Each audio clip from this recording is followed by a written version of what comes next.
Minuto Nerd, meus fãs da Jussara, fãs do Minuto Nerd. Desde já, bom dia pra vocês e um bom fim de semana, já um bom sábado pra todo mundo que tá aí em casa. Muito obrigada pela sua visualização e pela sua presença aqui já desde já neste sábado que é mais do que especial hoje. Bastante especial, mas antes da gente começar, eu já queria pedir para você deixar sua reação aqui embaixo, para você compartilhar esse programa, deixar seu comentário. Se você não curte a página do Portal da Holanda, curte aqui. E se você não segue também no Instagram, a página do Portal da Holanda, segue, que a gente também tá ao vivo aqui no Instagram. E hoje nós estamos aqui com o Lúcio Pimentel, mais conhecido como Han Solo. Tudo bem, Lúcio? Tudo jóia, muito feliz de estar sendo recebido aqui no Minuto Nerd. Muito legal, acompanho sempre, a gente já participou de várias interações. Sim. Fora aqui do portal, mas muito bom. Obrigado. É isso aí, olha só. O Lúcio Pimentel, ele é farmacêutico, mas nas horas vagas ele tem duas ocupações. A primeira é ser Han Solo, um cosplay de Han Solo. Se você gosta aí desses eventos de cultura nerd, você muito provavelmente já deu de cara com o Han Solo por aí. E você também faz o Indiana Jones, né? Exatamente, Lúcio? também estamos... De Indiana Jones. Exatamente. Três ocupações esse moço tem. Mas agora, eu descobri uma outra coisa que ele nunca tinha me falado, e eu não sei como que ele nunca tinha me falado. Pra contextualizar todo mundo, vamos começar contextualizando. Hoje, dia 20 de julho, faz exatamente 50 anos da primeira ida do homem à Lua. Exatamente. É um fato histórico, tanto para a humanidade, quanto aí para a caminhada da ciência. E pasmem, gente, o Lúcio, quer dizer, o pai do Lúcio, né? Ele tem uma coleção sensacional de documentação de tudo que saiu da época, assim, nas semanas, nos meses que antecederam o fato, no dia do fato. E tem um material aqui muito legal. Ontem a gente passou um tempão dando uma olhada nisso, né, pra gente fazer uma triagem. E a gente vai prestar esta homenagem aqui com esses materiais históricos. Câmera 2, Paulo, por favor. Olha só. Que bacana. Isso daqui foi no ano, não foi? Exatamente, são as fotos aí da Fotos e Fatos, uma das grandes revistas da época que faziam matérias específicas, né? E fez aí todo um review sobre todos os fatos que ocorreram na época. Na época, né? Como é que era essa relação do seu pai aí com que... Ele gostava de ciências, ele gosta de... Como é que era? Por que ele ficou tão encantado pela Lua? Gente, meu pai, ele era formado em Química na Universidade Federal de Itajubá, em Minas Gerais, e era professor. Provavelmente se você tem entre 40 e 60 anos, estudou no Doroteia, na escola técnica, ou foi aluno do Senai, até o início dos anos 2000 você foi aluno do meu pai, professor Demóstenes do Duque de Araújo Travessa, o professor Demóstenes, professor Dedé. E ele era aficionado com a questão da chegada do homem à Lua, com as questões da ciência, até porque isso fazia parte do próprio trabalho dele enquanto professor, de promover as aulas em si. E ele tinha todo um acompanhamento dos fatos quando as primeiras incursões do homem fora da Terra e o desejo de chegar até a Lua, ele começou a acompanhar. E mais proximamente, no ano de 69, ele começou a juntar todo um conjunto de recortes dos jornais da época. Isso aqui conta um pouquinho até da história do jornalismo. Exatamente. Tem umas coisas aqui que são jornais baréis. Né? Isso aqui guarda, isso aqui é a cereja do bolo. Guarda ali. Eu vou contar essa história da cereja aqui. Olha só, aqui ele tem vários recortes de jornal. Olha só, 4/7/69 da A Crítica. Isso aí é bem interessante. Quando o homem foi para a Lua, eles levaram essa placa, com uma placa, um busto que seria colocado na Lua, que conta aí umas frases. Exatamente. Que é o que ficou registrado. The planet Earth first set foot up on the moon. Aqui, homens do planeta Terra pisaram pela primeira vez no solo da Lua. A placa que está escrita dessa pessoal do Insta. E assinado e colocado lá está fixado lá na Lua. Isso tem um valor muito grande. Nossa, né? inestimável. Olha só, tem umas manchetes aqui também que eu tava vendo. Olha só. Um outro muito interessante que o homem A notícia. que o homem chegou a levar para a Lua, ele levou um selo comemorativo. O selo foi levado à Lua e quando eles retornaram, eles lançaram o selo em homenagem à chegada do homem à Lua. Exatamente. Olha só, aqui uma página inteira do jornal do futuro. A notícia, né? Jornal do Futuro. As próximas etapas da conquista do cosmos. A corrida espacial não vai parar com a chegada do homem à Lua. Depois da descoberta, os navios espaciais, olha só, continuarão navegando o nosso imenso oceano para a colonização do novíssimo mundo, enfrentando toda a série de obstáculos, temperaturas de menos de 150 à sombra, mais de 130 ao Sol, contínuas e mortíferas tempestades de meteoritos e de radiação cósmica. Marte, Vênus e Júpiter, as estações espaciais e o Sol serão os objetivos principais depois da Lua. Olha, só contextualizando vocês, até agora a gente só conseguiu realizar a estação espacial. Exatamente. A estação espacial que tá lá. Mas desde que o eles homem sonhavam se alto, entende, né? desde que o homem se entende, ele tem essa fixação, essa vontade de percorrer outros mundos, outros planetas, até os outros universos. E, para você ter uma ideia, para o homem chegar até a Lua, ele precisou de 3 dias. Sim. Uma viagem de 3 dias. Uma viagem de 3 dias. Para ele fazer uma viagem até Marte, ele precisaria de pelo menos 8 meses. Então Olha é só. uma questão Apolo- completamente diferente. Bem diferente. Apolo 11 em rumo certo. Lançamento custou até agora 98 milhões de cruzeiros novos. Só o lançamento. Só o lançamento. Isso em moeda da época, né? Isso, Convertendo. Isso é cerca de 24 milhões de dólares. É bilhões de dólares. O custo total do programa espacial até a chegada do homem à Lua era estimado em torno de 25 bilhões de dólares. E esse é o preço mais ou menos até hoje. Entendeu? E aí existiam vários questionamentos Aqui, sobre a olha aplicação. só. Esse é um dos principais, né? Esse aqui é o jornal Da véspera. Crítica Véspera. Falta pouco para o homem pisar na Lua, porque foi uma viagem que durou aí mais ou menos 3, 4 dias, com a tecnologia que eles tinham.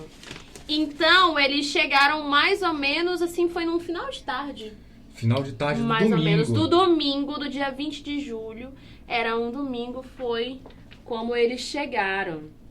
Inclusive, tem um negócio muito legal que a NASA fez. Ela montou uma plataforma no site dela, que é o NASA.com. E a partir das 4h17, horário de... Não, 5h17, horário de Brasília, mas aqui em Manaus. Exatamente. 4h17, você pode entrar no site da NASA, que você vai acompanhar ao vivo a chegada do homem à Lua. Eles vão fazer uma transmissão, Olha aí. que é a transmissão da época, para você assistir via streaming na sua casa e ter a mesma sensação que as pessoas tiveram há 50 anos atrás. Sim. Eu vou assistir. Com certeza. Já É estão uma das coisas preparando. dos fatos históricos que a gente pode vivenciar hoje. Aqui tem, olha só, as fotos, algumas imagens que foram tiradas. Homens têm novo mundo a seus pés. A crítica também. Do dia 20 já. Exatamente. Aliás, do dia 21. O fato ocorreu no domingo à tarde. Os jornais sempre eram lançados na manhã de cada dia. Exatamente. Então, o jornal da segunda-feira traz estampado em matéria especial. Caderno um caderno especial só pra- da conquista da Lua. Só para isso. Olha E o nosso só. colega traz 5 ou 6 grandes matérias contando um conjunto de informações. E você vê que a qualidade das fotos não eram boas porque eram coisas transmitidas com muita dificuldade. É, exatamente. Era como se fosse prints de tela, né? Porque estavam sendo... transmitindo o sinal. E aí, essa daqui são imagens da transmissão que rolou nos Estados Unidos. Principalmente essa daqui. O que vem de fora, né? Nós demorávamos muito para Exatamente. receber. Houve Demora todo bastante. o lançamento no dia 16 de julho. O Brasil não pôde assistir ao vivo. Olha só uma treta. Olha só uma treta. Domingão à tarde, a descida do primeiro homem à Lua. O RSS, que é a antiga União Soviética, prometeu aos Estados Unidos não intervir na missão Apollo. Mas isso era dentro da Exato. questão da Guerra Fria, era o contexto geral. Exato. Né? Existia uma Guerra Fria, existia... Eles prometeram assim, a gente não vai meter o begulho, ele não vai falar. Mas você acredita, alguns dias antes, a União Soviética lançou uma missão não tripulada para coletar materiais do solo da Lua. Sim. Com a intenção de chegar primeiro e ter o brilho apagado da missão tripulada dos americanos. Gente, mas foi assim, a Guerra Fria, ela foi uma coisa fria mesmo, porque não teve, assim, grandes embates com armas, gente morta, ainda bem. Teve gente morta no contexto do tipo, por exemplo, um contexto que aparece num filme muito bom, que é O Primeiro Homem, que foi lançado no ano passado, foi um filme muito emocionante. Eu fui assistir no cinema, gente. Assim, foi sensacional a parte que eles chegam na Lua, a computação gráfica, o nível de computação gráfica, pra colocar naquele filme, porque eles mostram ali eles pisando na Lua e parece que realmente eles estavam ali na Lua, entendeu? No filme. E muita gente morreu, sabe? Sim. Muitos astronautas da equipe morreram porque tava uma loucura de você querer chegar na frente, de você querer ser o primeiro, e ai, quem que vai que ser? E ninguém tinha muita noção. Entendeu? Porque a gente estava começando agora. O espaço, ele era um ambiente totalmente diferente. A gente não conhecia inóspito, a gente não conhecia o que tinha lá. Então, iam testando coisas. E tem um fato, que é uma coisa que incomoda muito a NASA, é que durante um dos treinamentos com a cápsula, pegou fogo a cápsula e os caras morreram em segundos queimados. Tinham 3 astronautas para fazer o treinamento. E foi um fiozinho, assim... E, de repente, deu um mau contato e brum, entendeu? E queimou todo mundo e eles mal sentiram a morte deles, entendeu? Assim, então, foi uma situação muito complicada e mostra o drama do Neil Armstrong. Ele tinha acabado de perder uma filha, eu não sabia disso, entendeu? Quando ele foi convocado para começar a estudar, se preparar, ele tinha acabado de perder a filhinha dele menor e ela morreu de leucemia, de câncer infantil. Então, tipo assim, ele passou anos tentando superar isso e tendo que lidar com o assédio da imprensa, tendo que lidar com os estudos, tendo que lidar com treinamento, tendo que lidar com o medo de morrer, porque ele via os colegas dele morrendo.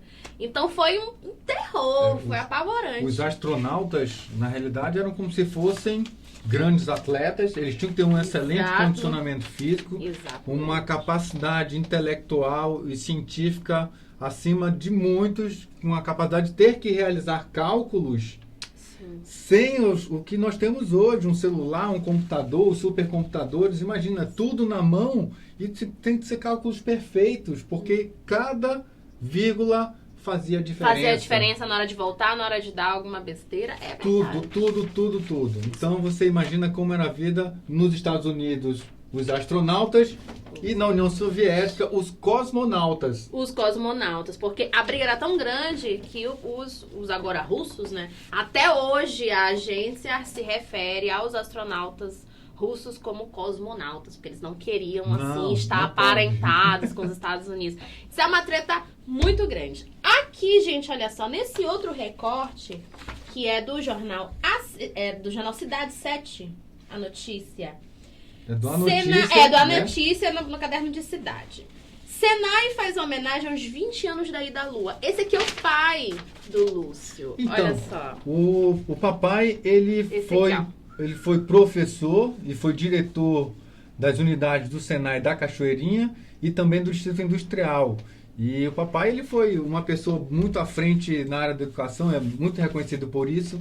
Ele fazia feira de livros, ele levava a televisão, telão dos jogos da Copa para os alunos assistirem a Copa, para quem não tinha condição de voltar ou ir para casa, dentro do próprio Senai. Esse aqui é o pai do Lúcio. Ele utilizava a instituição como um espaço complementar da vida dos alunos. Ai, que show! E fazia esses fomentos da questão da cultura, da ciência, montava os laboratórios, escutava muito o que o empresariado precisava na área da educação, e ele tinha essa paixão pela questão da viagem lunar, vamos dizer assim, tudo relacionado, e ele apresentava para todo mundo uma forma de fomentar essa vontade também nos seus alunos. Muito bacana. E aqui, isso daqui é uma anotação muito especial, né? Eu quero mostrar, isso aqui eu vou chamar, isso é um selfie que foi tirado na hora, né? Em Da 69. descida, em 69. Isso daqui, gente... Não existia ainda o celular, mas um selfie foi tirado. Exatamente. Essas anotações aqui estão com a letra do pai do Lúcio. E ele ouviu no rádio o exato momento. Exatamente. O papai estava dirigindo. Ele conta que ele... Aliás, não havia transmissão em Manaus ao vivo de nada disso. A TV que existia em Manaus era a TV Ajuricaba, do grupo Sadir Hawashi. E as transmissões que vinham para a cidade, elas vinham com um atraso de uma semana. Mais ou menos. Não sei quem conhece, a TV funcionou, salvo engano, até meados dos anos 80, ali no Santo Antônio. E não transmitia, não tinha acesso, mas a rádio transmitia. E, aliás, a chegada do Homem à Lua foi transmitida pela rádio para todo o país. Alguns tiveram a sorte de acompanhar pela televisão, como em Brasília e em São Paulo, mas alguns até com a defasagem de horário. Os programas que passavam ao vivo em outros lugares, eles eram gravados em tapes, como chamavam, e vinham para a capital amazonense depois transmitidos 7 dias de atraso. Nossa. Mas ele encostou o carro, ligou o som, puxou uma folha de papel e com sua belíssima letra de professor, começou a registrar domingo, 27 de 2019, o horário, e ouvindo pela rádio a transmissão, a contagem regressiva do homem chegando à Lua. E o cálculo que ele fez com o horário do registro no relógio bateu exatamente com os cálculos da NASA e depois com todas as outras publicações, se você for olhar. Nem em Manaus o homem chegou à Lua às 16 horas e 18 minutos do dia 20 de julho. Aqui ele começa... tirou um selfie. Ele tirou uma selfie. Aqui ele começa escrevendo 20 de julho de 69, domingo. 16 horas e 13 minutos, atenção. Na Lua faltam 6 minutos para um homem pisar pela primeira vez em seu solo. Aí ele começa uma contagem regressiva aqui, ó. Falta 2 minutos e 45 e tal. E ele tirando de relógio, né? Exatamente. Essa contagem regressiva, que era o que faltava para pousar.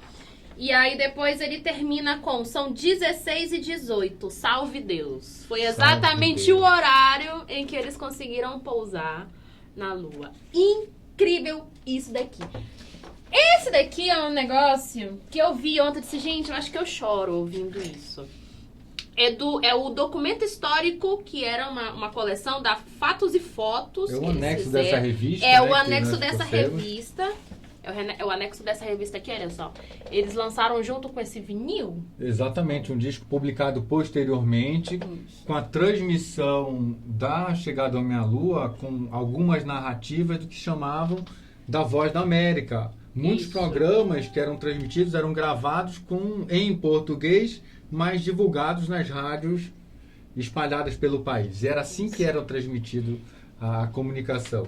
Aí tá escrito aqui, O Homem na Lua, narrado pela Voz da América. Aí tem o lado 1 e o lado 2. A gente separou alguns segundos aí pra gente escutar. Coloca pra gente, Paulo, por favor, legal. Que é muito bacana. E segundos 13 e prossegue. Vamos acompanhar a contagem. 10, 9, 8, 6, 5, 4, 60 segundos. 2.5.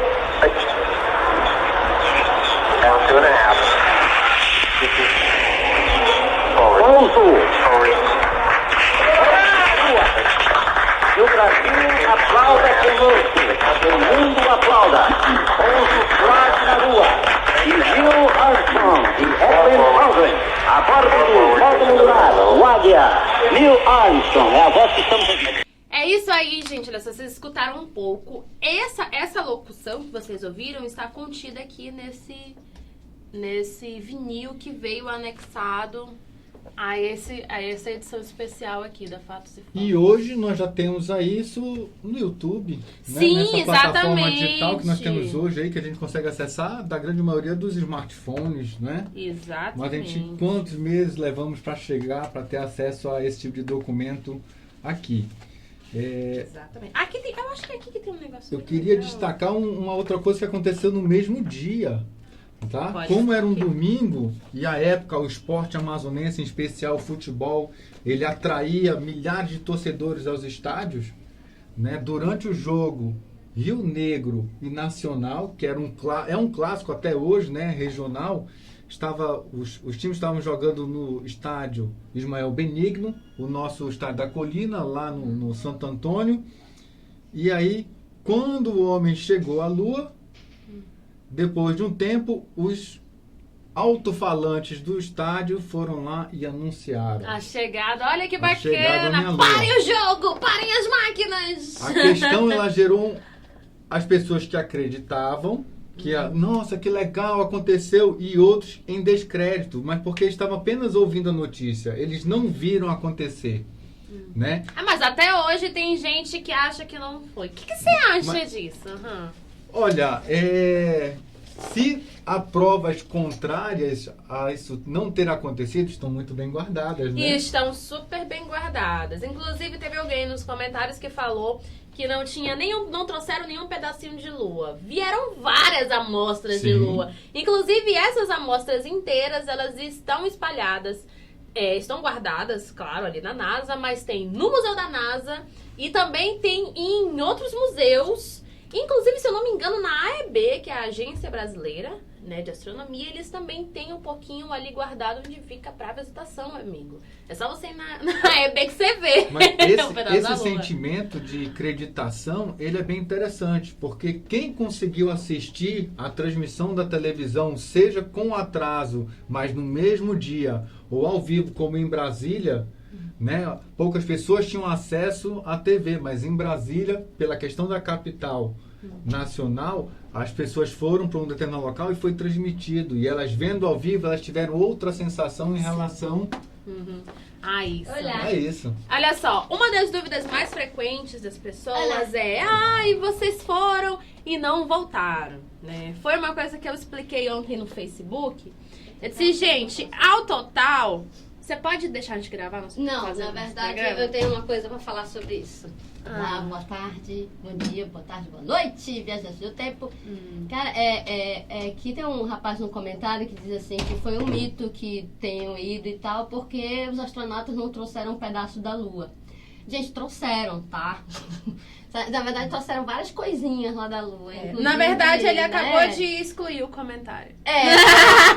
Pois é, assim, mas Sorry. assim, voltaram 11 vezes depois e tal. Então, claro que eles trouxeram. Na verdade, beijos, partiu. Na verdade, Tchau, na verdade, Tchau, gente, as missões Apollo foram ali cerca de mais ou menos de 11 voos, né? Ontem eu tinha comentado sobre isso no Facebook, mas aí depois eu tava conversando com outro seguidor meu e ele disse, olha, Yarinha, desses 11 voos, pelo menos 9 foram tripulados que pisaram lá, porque houveram 2 que apenas entraram em órbita para fazer as Exatamente. primeiras imagens e tudo mais, né? Nesse- Mas que pisaram... Inclusive tem uma... Nesse caso, a Apollo 10, Isso. no mês de maio daquele ano, foi quem foi fazer as fotos, mas circularam a Lua e voltaram. Isso, e voltaram, Era uma não missão pisaram. tripulada. Exatamente. Mas eles não chegaram a pousar. E abriram o caminho final, era como se fosse o teste final para a próxima Pra missão próxima, tripulada. que era Na 11. O 11, com Exatamente. a chegada, o pisar. pouso efetivo do homem na Lua. Então, o que aconteceu? Eles voltaram mais vezes. Só que ontem eu tava num evento e aí tinha uma moça que ela era jornalista científica e ela disse assim, gente, essa questão da divulgação científica é uma coisa muito complicada. Porque o que interessa pro jornal é a novidade. Sim. Então, quando foi a novidade, todo mundo falou. Mas as outras missões passaram despercebidas na mídia. Então você quase não tem, entendeu? Reportagens da época falando sobre as outras, porque já não era mais novidade, não era mais interessante para os jornais. A outra dúvida que as pessoas têm é, por que eles não voltam atualmente? Eles irão voltar, nós temos a missão Artemis, programada aí para 2030, a partir de 2030, e a questão óbvia que fez com que eles parassem, né, essa missão era a questão da saúde dos astronautas, porque no espaço a gente tem questões muito complicadas, ligadas principalmente à radiação solar, raios de sol que não causam nenhum problema pra gente aqui na Terra, porque nós somos muito bem protegidos pela nossa atmosfera, e também a radiação cósmica. E essas radiações, elas são altamente cancerígenas, altamente mutáveis. Então, os astronautas, até mesmo os astronautas que trabalham na ISS, que é a estação que está ao redor do planeta Terra, eles sofrem muito problema de saúde. Então, querendo ou não, os astronautas, eles são trabalhadores, eles têm os direitos deles. Então, a gente não pode mandar um cara pra ir pra lá pra Lua, pra ele passar 4 dias sem poder andar, porque a gravidade é microgravidade, a condição de gravidade é pequena. E pra você depois ter um problema nas pernas, ter um problema de circulação, um problema de músculo, quando você voltar, ou seja, valeria a pena correr esse risco para as agências? Claro que não. Então hoje a gente tem muitas pesquisas em curso de medicina espacial e de astrobiologia, que é pra gente ver até onde o corpo humano aguenta e o que a gente pode fazer para melhorar essas condições. Mas os nossos próprios heróis da época, esses astronautas, eles vestiam trajes para protegê-los da melhor forma possível, com a tecnologia mais avançada disponibilizada da época, para evitar esse tipo de problemas. E eles, ao retornarem ao planeta, né, quando fizeram sua reentrada, eles ficaram em quarentena. Eles não voltaram imediatamente para suas famílias. Eles tinham cerca de um dia antes, fizeram um grande check-up, embarcaram, quando voltaram, fizeram um novo check-up. E ficaram em quarentena. Eles ficaram isolados. Até que eles pudessem ser liberados para suas vidas novamente. Exatamente. Mas, Han, é isso. Câmera 1, Paulo, por gentileza. Nosso produtor já nos deu aqui a bandeira vermelha. Mas muito bacana a conversa sobre esse assunto, né? Lúcio, eu queria agradecer a sua presença aqui, queria agradecer por você ter compartilhado esse material com a gente. A gente com certeza vai dar uma organizada para deixar em exposição para quem quiser ver. É uma ideia interessante da gente fazer isso. Mande beijo para quem você quiser mandar beijo. A hora é agora. Olha, a minha turma da família Star Wars está espalhada, né? Por aí. Parte está em São Paulo, parte está por aqui. Queria estar mandando aí aquela famosa frase do Han Solo, não precisa falar nada, só diz assim: eu sei. Mas é isso, gente. Eu já quero agradecer todo mundo que ficou aqui nos comentários. O Cassiano, o Ieda Figueiredo, a Rayane Dias, que é nossa amiga, e a Adriana Elias. Minha colega. Olha só, a Adriana Elias, que também já tá aqui. Beijo pra vocês. A Ieda Figueira, minha mãe, ó. Ieda Figueira. Minha mãe, um beijo, minha mãe. E lembrando aí o professor Demóstenes, ele, se pudesse, estaria aqui brilhando, falando. Ele hoje é um senhor com 77 anos de idade, sobre vários cuidados, e a gente preserva isso. Deu uns sustos esse ano, né? Exatamente. Mas a gente segue essa missão dele de transmitir isso e vamos colocar isso em divulgação. Isso mesmo, gente. Não vamos esquecer esse momento, que é muito importante. Trouxe muita tecnologia porque a gente vivencia hoje. Que a gente vivencia hoje, sim. Gente, um beijo pra todo mundo. Obrigada pela audiência e pela presença de vocês. E no próximo sábado nós estaremos de volta com mais uma edição do 1 Minuto Nerd. E como diz a Jussara Menezes, continue a nadar. Tchau, tchau.